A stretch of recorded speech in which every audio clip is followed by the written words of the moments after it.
Le fait de savoir coder, ça implique de développer plein de compétences annexes. Cette énergie et cette façon de penser à avoir qui va nous permettre en fait de décrypter la vie. Je suis Dipti Chander, je suis une développeuse et également la présidente de l'association Emma.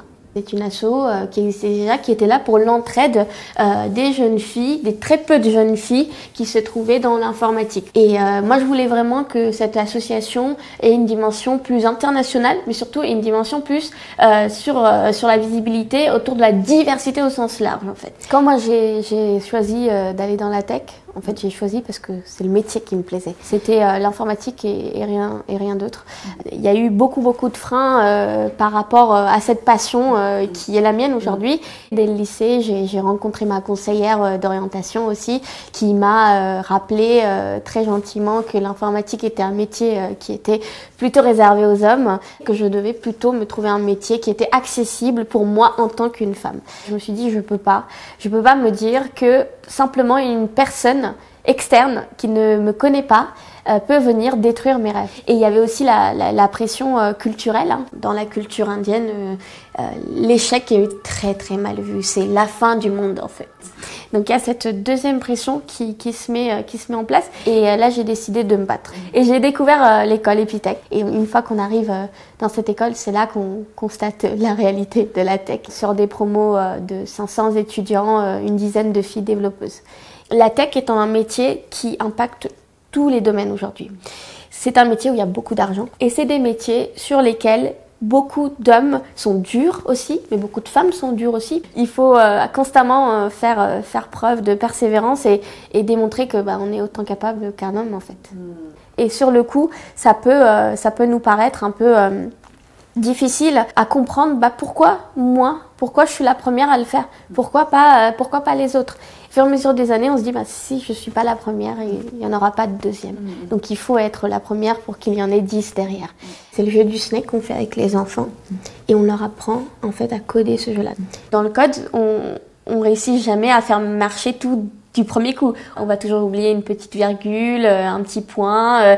Si on échoue, c'est là qu'on va se rapprocher de notre réussite en fait. Quand le phénomène de la tech est arrivé, ou plutôt c'est répandu massivement, on ne s'est pas posé la question de l'impact qu'on va avoir d'ici quelques années. Mais on ne s'est pas dit que ça va créer aussi des problèmes. Donc, typiquement la RGPD, donc la protection des données.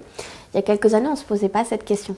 Donc là, plus on avance, plus on se rend compte que y a des choses qui n'allaient pas dans le passé qu'il faut qu'on corrige. Majoritairement, tout ce qu'on construit, en fait, sont construits par des hommes issus d'un milieu qui va être plus ou moins similaire et il y a très peu de diversité, que ce soit culturelle, que ce soit homme-femme dans la tech. Aujourd'hui, les outils ou les applications ou autres qui sont à notre disposition créés par ces nouvelles technologies-là, finalement, ils sont utilisés par nous.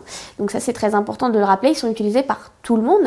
Je me pose vraiment la question de si c'est pour nous tous, alors pourquoi on ne le crée pas nous-mêmes? Les programmes, les applications, la tech au sens large va être créée de manière paritaire. Donc quand je dis paritaire, ce que je veux dire par là, c'est que va impliquer des profils et des candidats qui seront issus de différents milieux et qui vont pouvoir remettre en question telle ou telle décision en disant non, moi là je suis pas d'accord puisque ça va créer d'ici 5 ans, d'ici 4 ans des choses négatives. Ça passe par l'inclusion de tous et toutes dans la création du monde de demain. Quelle serait selon vous une mesure importante à mettre en place lors du forum Génération Égalité? Moi j'aimerais bien qu'il y ait une initiative globale pour rendre la tech accessible dès le très jeune âge. Aux jeunes filles, aux garçons qui sont dans la rue, qui sont pas en école, pouvoir équiper ces villages, ces quartiers, puisqu'il faut le rappeler que 50% de la population aujourd'hui n'a pas accès à Internet. Je pense que cette fracture numérique, si elle se creuse davantage, malheureusement, elle ne sera pas positive pour la tech dans les années à venir. On se dit qu'on peut y arriver et surtout on ne baisse pas les bras, peu importe les obstacles qui arrivent. C'est la confiance en fait. Je dis pas la confiance en soi, c'est pas ça que je veux dire parce que on est beaucoup à pas avoir confiance en soi. On peut ne pas avoir confiance, mais on peut avoir confiance au fait qu'on veut atteindre nos rêves, on veut atteindre nos objectifs. Donc avoir confiance en nos rêves. Mais il y a une phrase qui me fait toujours reprendre le dessus. Faith can move mountains. Et c'est la vérité en fait. La confiance peut nous permettre de bouger des montagnes. Merci énormément.